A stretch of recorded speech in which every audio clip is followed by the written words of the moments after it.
Welcome to Kenton's videos. Enjoy the video.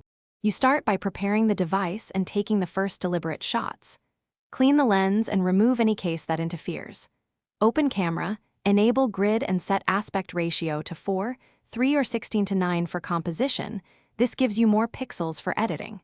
Tap to set focus and drag the exposure slider to avoid blown highlights.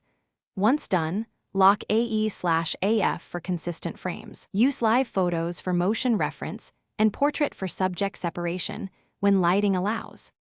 You now move into advanced intentional capture. Install a manual camera app that shoots RAW DNG so you control ISO and shutter speed. This preserves detail for grading. Mount the phone on a tripod or gimbal. When handheld, brace your arms and use breath control to steady the phone. Set white balance manually to avoid color shifts under mixed light and expose for highlights so you keep recoverable detail. Once done, bracket a couple frames if dynamic range is uncertain. That gives you options in post. You complete the workflow by choosing the strongest RAW frames and starting edits.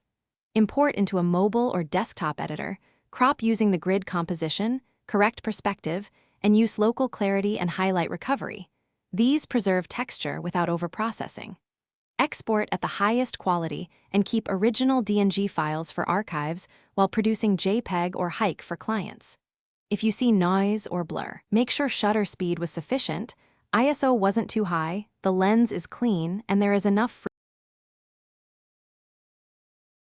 Thanks for watching. Consider subscribing if we helped you.